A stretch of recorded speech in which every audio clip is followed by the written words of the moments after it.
I want to tell you about how I got into IT and hopefully answer some questions that you might have about a career in that area as well. I love this slogan, "Start Here, Go Anywhere," which was a slogan that the Australian Computer Society Foundation were using, because that's just so true of what happened in my case. Well, where am I now? I'm an artificial intelligence researcher here at Macquarie. And if you don't know what artificial intelligence is, it's essentially making machines do things that intelligent life can do. So it doesn't necessarily mean doing things that we think are intelligent, because picking up something off the floor or recognising a face, a toddler can do. So we might not think it's that intelligent, but getting a machine to do it can be quite hard. So essentially I'm trying to make machines do things that intelligent life can do. Okay, so some of the sorts of things that we can put computers to is finding out more about humans. So here we have a virtual world in the top right showing a virtual cocktail party. And this was work with a professor, Professor Kip Williams in psychology, and he was looking at ostracism. And ostracism was a big issue at the time. The Columbine shootings, the people who had done those shootings had suffered from feelings of ostracism, and so he was trying to understand better what it was all about, and so we were creating environments to test some ideas around that. In other work, so here's another virtual human that I work with. I wanted to know whether humans expect the same things of machines as they do of other humans. For example, humans forget things, but machines can actually remember everything that we tell them. But if we want to interact with machines as if they were humans, then maybe we want them to forget things as well. I did some work on training border security officers. So here you can see the TV program Border Security, which you might have watched on television. And we developed some software to support training of those people. We also created some tools that let them put their own training scenarios together, and also to capture the knowledge of the people who were doing the training. As part of that study too, we looked at whether we could train border security officers to pick up when people were behaving suspiciously. Some more recent work is in the school classroom. So this is a virtual world where high school students can learn about science inquiry. These animals that you see here are intelligent. They live in flocks together of different sizes. They have predator-prey relationships. So when they're hungry, they go looking for their prey. And it's all about learning those concepts and getting a chance to be out there and being a scientist without having to actually leave the classroom. I also looked at a study on using virtual worlds and how do we remember the things that we learn in that area. So that's some of the things that I've been doing, and that's where I am now. Before I go into what is a career in IT and how you could get into it and how I got into it, I want to say something about girls in technology, because in Australia, in a lot of OECD countries, and Australia is one of those, there aren't so many students doing what we call STEM subjects: science, technology, engineering and mathematics. And so you can see on that slide there, only about 20% of girls go on to do ICT, which stands for Information and Communication Technology, and that's gap is in the workplace as well, and that's a really bad thing. I'll say a little bit more about that, but I just want to say that this myth that girls shouldn't be in technology or science or engineering or maths is wrong, and we need to change that. And I hope some of you are prepared to take up that challenge to do the things that you'd like to do the things that you're good at doing, regardless of whether there's lots of other girls there as well, because somewhere we've got to break that cycle. So from a business point of view, there's been studies that have shown that companies that have a mix of girls and boys, males and females in their company, they do better. They are more successful in their market share. They also are able to get into new markets. That's because you've got more ideas coming from different perspectives. Now, I don't know whether you've heard that term STEM before or not. I really like this term that I just heard a couple of weeks ago. And it's STEAM, and it's got added in it arts, and that's just so appropriate in technology, because I don't know whether you like science or technology or engineering or mathematics or arts, but in all of those things, they're all, you can be creative in a career in technology, and you might not be aware of that. So one of the reasons, like you might have a belief that working in technology, you're going to be sitting there in front of a computer all day, hacking, writing code. Maybe you've seen stereotypes on television of the IT crowd and things like that. Yeah, there are people like that around, and some of that is quite true, but there's lots of different jobs in IT, and lots of them don't involve sitting in a room in front of your computer.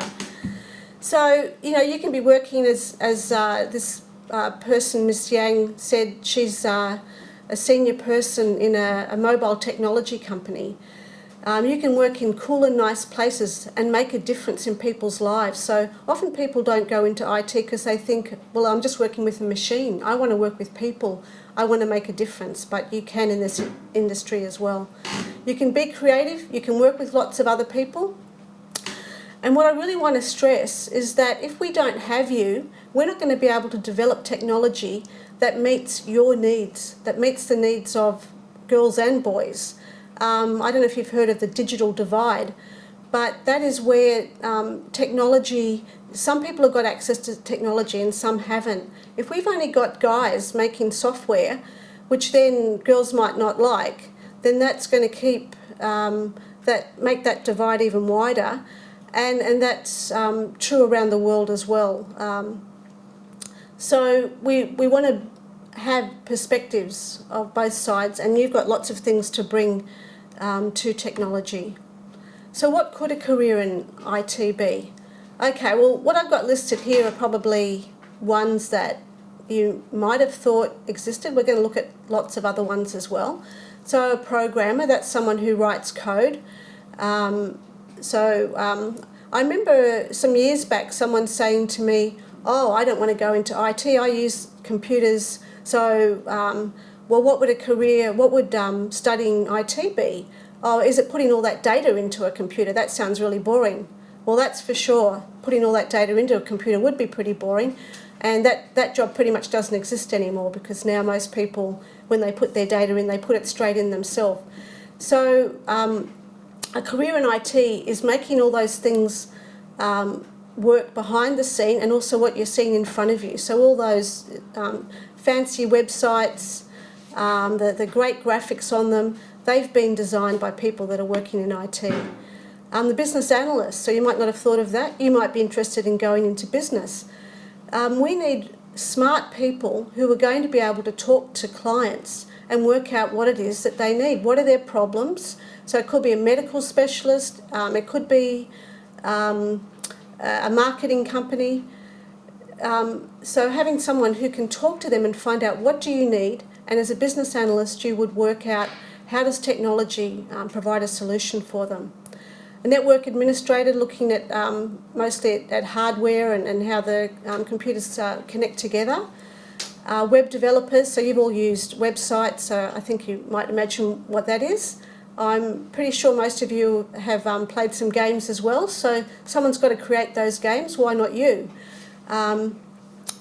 Although game usage isn't as high amongst girls, and I think that's because a lot of the games aren't designed for girls, so that's again why we need you. Why should the boys have all the fun?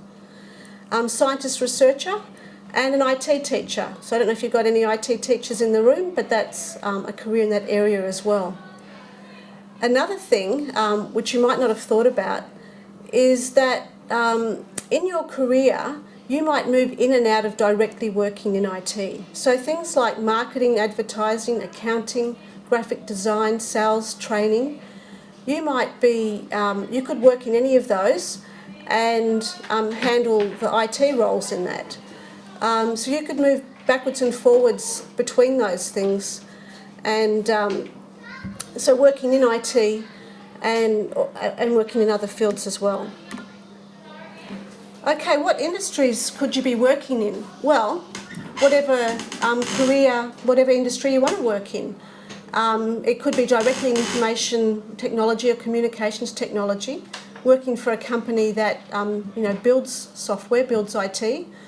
You could work in health, education, banking and finance, retail, real estate, transport. The list goes on. I don't think you can give me an industry that doesn't use technology. What sorts of organisations can you work for? Well, it could be government, one, private enterprise, a commercial organisation, a not-for-profit. It could be an Australian company or a multinational, a small, medium or large company. What's really nice about it, not only can you be an employee in an industry like this, you can actually be the employer.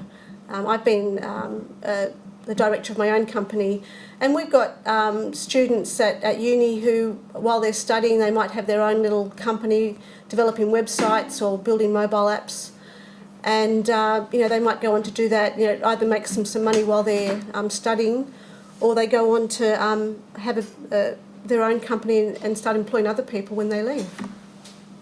So where can you do a career in IT? Well, here in Australia or overseas. So IT is everywhere. So jobs in IT are everywhere. Another thing that I think is really nice is you don't have to just go into the office. So you can go into the office, but you can also do it from home. So that makes it really flexible. It also means that you don't necessarily have to live in the city. You could live in the country and you could do your work while you're out on the farm or whatever you might like to do, or wherever you are in the world. Okay, the important question. Why would you have a career in IT? Well, I've got there because you build on what you're good at to achieve your goals in life. So here are some of the reasons why you might do it. You don't have to tick all those boxes, but it might be because you like to be creative. You might like to design and build things. So you might like to build some games or build a website or a mobile app. You might like solving problems or puzzles. You might be a logical person and like that, so you probably like to do programming.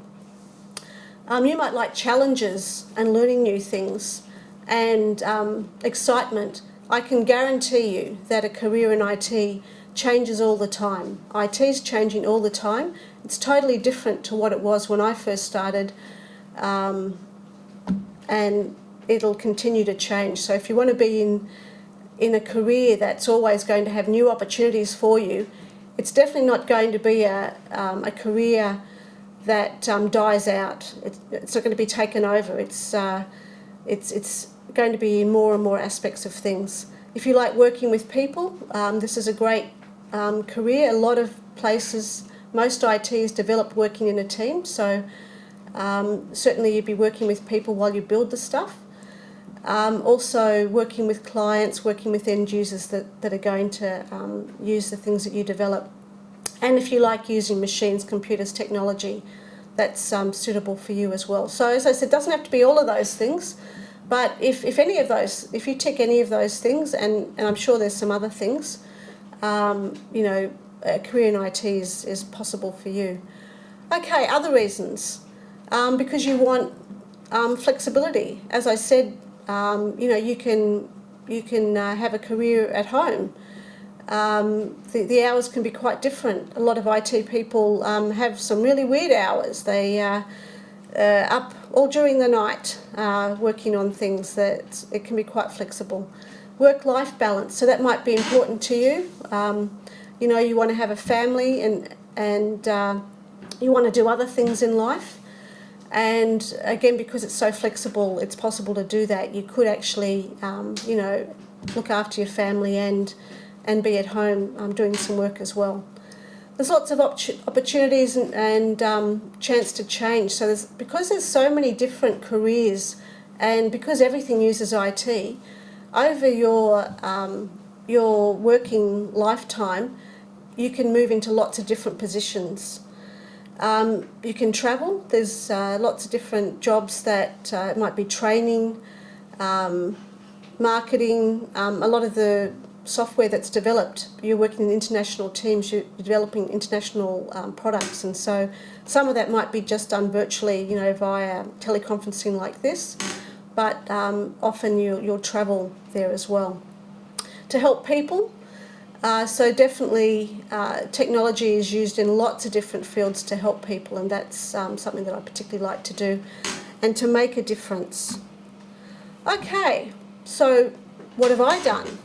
A whole range of different jobs. So the first few are really sort of where I started, and so they might not sound too IT for you, and you probably haven't particularly heard of them. That's just the name they had in that organisation.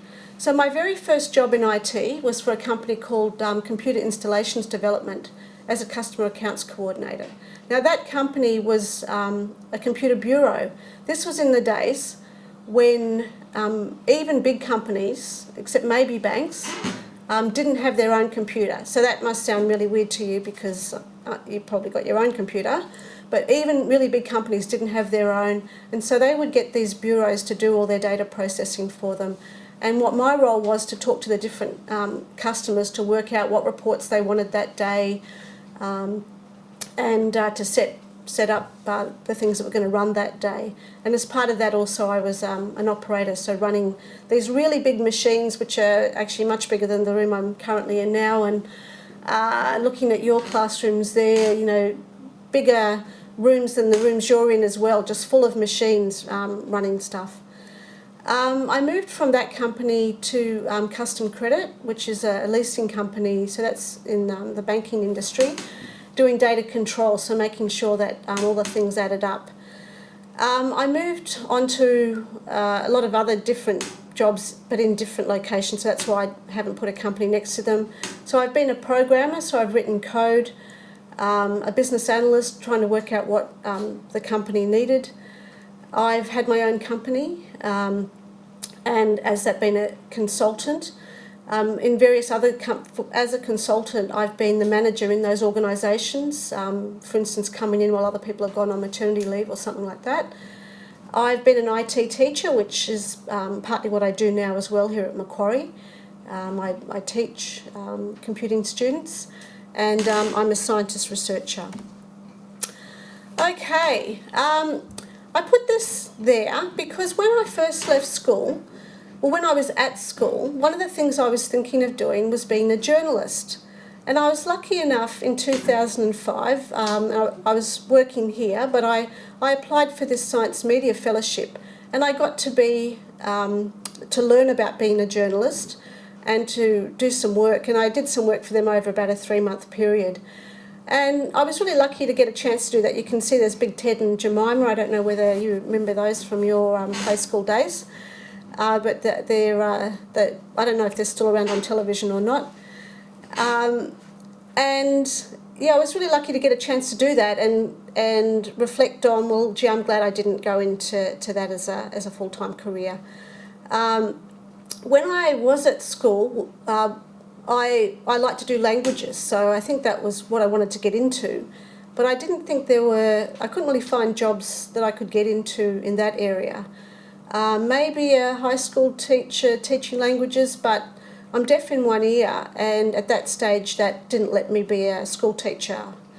But really I wasn't thinking too much of going on to uni. I really needed to get a job. Okay, so what industries did I work in? So who offered me a career? So as I mentioned to you, that Computer Installations Development company, so that was actually an IT company. I'm working currently in education. Custom Credit was a banking, a leasing company, so I've worked in banking and finance. I did a lot of work in retail and warehousing, so I've got a slide, just a shot there of Strand Bags, because I did work for Strand Bags and Handbags International and Angus and Coote, a number of different retail companies, and managing their warehousing systems. And I worked in real estate too, in commercial real estate, in IT, but for all those different industries. And the different companies that I had, some of them, well, most of those were private enterprise. Some of them were Australian companies, some were multinational. And as I mentioned to you before, I've actually been my own employer and choosing what jobs I worked on. Where did I work? Well, yeah, mostly in Australia. I have worked at times overseas, attending conferences, but also one of the nice things in the job that I do now is that every 3.5 years I get 6 months study leave. So I don't get to goof off, but I get to focus on my research, and often I go and do that overseas.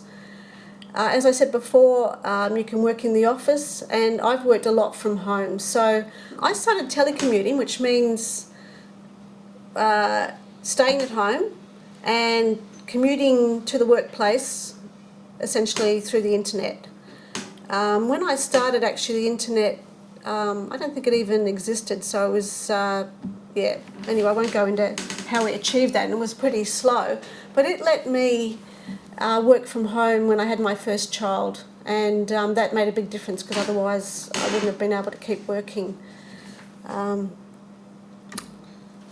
Okay, why did I get into it? Well, for me, all those things that I put up before, I can tick all of those boxes. I'm not saying that every job I had allowed me to do all of those different things, but so some more so than others. But I do like to be creative and build things and solve problems. I do enjoy that. It changes so much, and certainly the jobs that I've been doing over that period of time have changed a lot. And certainly I've been working with a range of different people over that time. So further looking at why did I go into IT, I originally got into it. So when I first left school, I went straight to the workforce because I needed to support myself. I grew up in Housing Commission, and my mother was had mental illness issues, and so she was a migrant from Europe who'd come out after the war, and also we didn't have any family in Australia. So it had been quite difficult, and so as soon as I finished school I left home essentially to get away from that and to support myself. So I actually went to the bank first of all, but I didn't like it much there, and I was quite surprised so many other people didn't seem to like it there, but they'd been there for 20 years, so I thought that was strange. So the IT job that I took with computer installations development was my ticket out of there. I didn't really know myself what a career in IT was, but I got into it because I needed to support myself, and that's been a good reason to stay in it too. So one thing that I haven't mentioned with IT, it can pay well. Okay, not all the jobs that I've done have paid well. But it's been consistent. There's plenty of jobs, and it can pay very well. So that's another reason why you might want to get into it. And as I said, flexible pathways, which is what I certainly followed, and trying to get some work-life balance. So I'm not necessarily all that good on the work-life balance. I'm probably a bit of a workaholic, and at school I probably... a bit to escape my family things, studied a lot, which is why I didn't really want to go and do any more study after I left home, but I did work out that it would make a lot of sense. So to sort of manage my work-life balance now, I make sure I do other things besides work. So I'm involved in as a Girl Guide leader and stuff with church and other sorts of things, so to try to make sure I spread myself around a bit more evenly.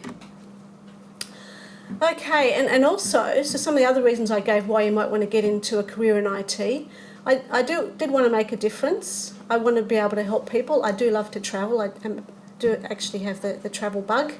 And I love the freedom that I have in this role here, and that I've always had in IT, particularly when I was acting as a consultant.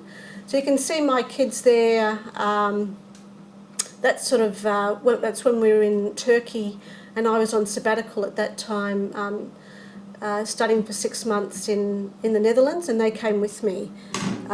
Just going back to that, you can see them when they were much younger, and then the photo down the bottom is us in Bali earlier this year, which seems like a long time ago now.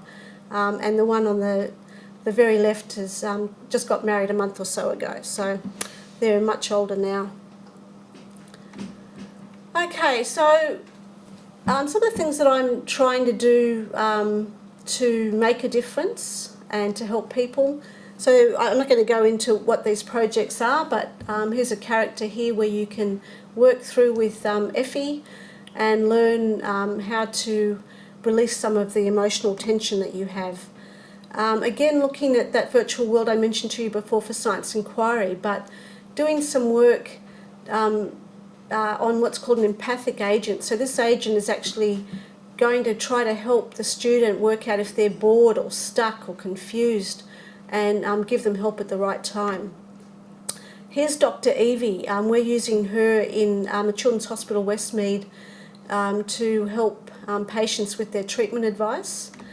And this is a project we just finished this year where you can meet a virtual human and learn about what it was like for them to have anorexia nervosa, and also meet a virtual doctor as well to learn about the condition, to change stigmas to anorexia nervosa, to realise it's a mental health issue. So these are some of the things that I'm trying to do. Okay, just briefly, how did I get to where I am? So as I mentioned, I did the HSC, but I went straight to the workplace. And I went to the bank. In 1980, I started my first job actually in the IT industry. I also got married that year. I worked in different jobs, but I found every time I started somewhere else, I had to start at the bottom because I didn't have a piece of paper, any qualifications, or any real formal training. I was just teaching myself. So I did a one-unit programming unit at TAFE, and I did well in it and thought, oh, bugger it, I better do some more study. And so I enrolled in a Bachelor of Business by distance because I still had to support myself, and actually in the second year of that degree I had my first child, so then I had to support more people than myself. And so I did that by distance education while I was still working. And I finished that in 1990. So part-time actually would have taken 6 years. I thought 6 years, oh gosh, that sounds forever. So instead of doing 2 units a semester, I did 3 units a semester and got it done. I had my second child in the 4th year of that. So that was really tough. That was the hardest thing I ever did, and I don't recommend you do it back to front like that. Make life easier on yourself. So I didn't do any study from 90 till 93 because I really had enough. And so I was working and looking after my 2 kids, and I started a Master of Applied Science because I did like study and learning more, and I was just starting then to get into some research to actually look at expert systems and looking at stuff related to artificial intelligence. And I had my 3rd child at the end of that, and I went straight from that into a PhD. So I used to take him into to uni. I only went in a couple of days a week. Like I was studying full time, but I only went into uni 2 days a week. And I took him, and I was at UNSW, and the bus driver would say, oh, the bus for the hospital is the one behind here, and no, I'm going to the university, but it's just lots of misconceptions and beliefs that people have of what's appropriate to do and what's not. But anyway, I finished my PhD. I did another year in industry, and then I actually came to academia. Never thought I would go to academia. Had no idea what a PhD. Hadn't even heard the term before. So now I'm an academic. Okay, well, enough of me. What could you do? So I found these resources, and so I want you to, if you're interested in it, you can look it up further. But there's this lovely wheel here that shows, and this is the top half of the wheel, that lets you think about a whole range of different careers you could do. So, for instance, if you're interested in content and design, building things and being creative. Here's a whole lot of different jobs. And the ones on this wheel, there can be all sorts of other ones as well. So you've got a games artist, mobility specialist, animator, illustrator, user design and testing, starting from the bottom, robotics engineer. You can see there's lots of different possibilities if you're a creative type of person and you want to build things. And around the outside of the wheel you could learn about it from industry, so on the job. You could learn about it through TAFE. You could get qualifications through university. Or you might be interested more on the technology side of it, IT support, network systems, systems designer, project manager, programmer, an ethical hacker. Doesn't that sound cool? What about a digital forensics investigator? So that's quite a big area now. How do we make sure all those transactions are, people are doing the right thing and keeping track of what's going on with use of the computer. Games designer down the bottom. And so if you go to that site, what you'll also see, so that's the Australian Computer Society Foundation, you'll see here are some different areas that you might do. So here's another one you might not have thought about, and this is something that I teach my students, green technology. So if you're interested in the environment, maybe you haven't thought about it before, but when you turn your computer on, it uses electricity. And that has, electricity, can have a high carbon footprint. So if you can develop systems that have a low carbon footprint, that are what's called green IT or green information systems, that can make a big difference. And this is an emerging area, so we really need people that care about that, who are going to look at how technology, instead of adding to the global warming issue, can actually address those problems and use technology to improve those things. So I won't go into all of that. It's actually one of my passions as well. But IT can actually solve that problem, not just be part of the problem. So on the other side, technology services, you might want to be a games developer. And as I mentioned before, IT security and forensics, all cool new areas that you can get into. So what about a couple of the bottom half of that wheel? So product development. So this is actually building software. So you might want to be a technical officer, product representative. So that might be, a bit like sales and marketing of different software products.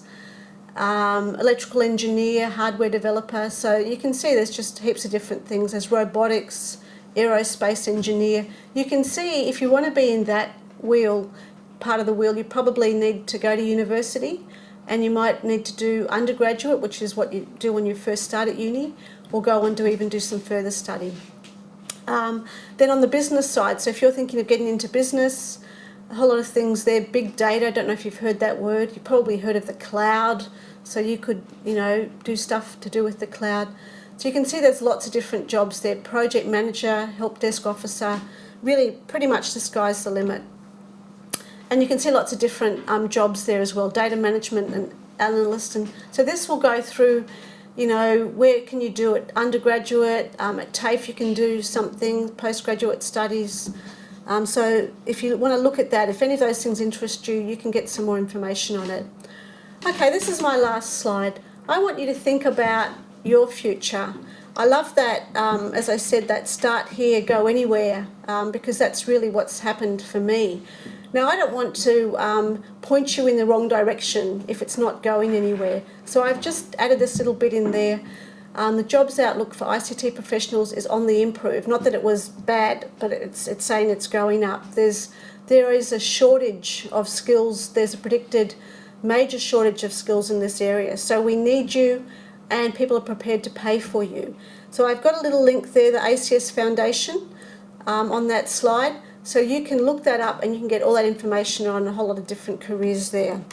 So as the final thing, I noticed while I was looking around that seems to be a new slogan. It's don't dream about it, live it. So I thought maybe you can take that as your slogan. Get a dream. Try to get some people in your life that'll support you in that. That was why I didn't go straight to uni because I didn't really have anyone encouraging me to do that or thinking it was a good idea. So get a dream and work out the path to get there as quick as you can, not the long way around that I went, and you get people in your life that are going to support you with that. Any questions?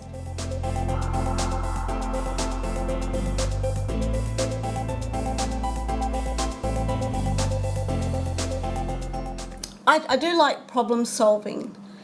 One of the things I didn't say from those slides, but you might have seen it, working with people from psychology and education, working with different universities and organisations, and taking a problem that exists there in the world and finding a solution. Now, technology is not the answer to everything, and so sometimes what you have to work out is, well, actually there's a easier way, or the problem's actually different. It's the way we do it, or it can be solved much more simply. A lot of the research that I do actually, like with virtual reality, is trying to see, is it better to use virtual reality, or is it better to just use some other method that is maybe less costly? Because I'm really after solutions that are going to improve people's lives, and I love to be able to be part of that.